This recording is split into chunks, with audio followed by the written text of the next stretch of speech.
Ready to ditch those confusing spreadsheets and turn your SEO data into stunning, easy-to-understand reports?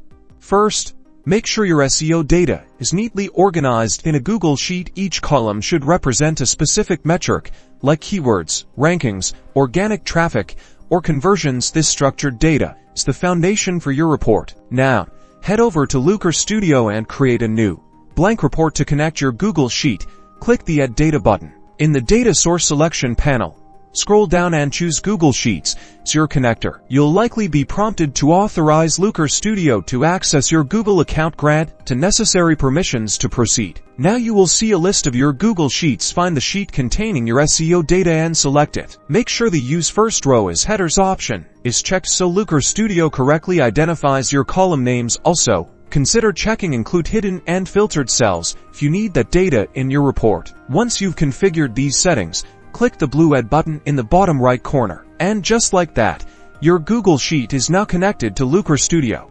You'll see the data source listed in the right-hand panel, ready to be used in your charts and visualizations. Now, you can start building your dynamic SEO report.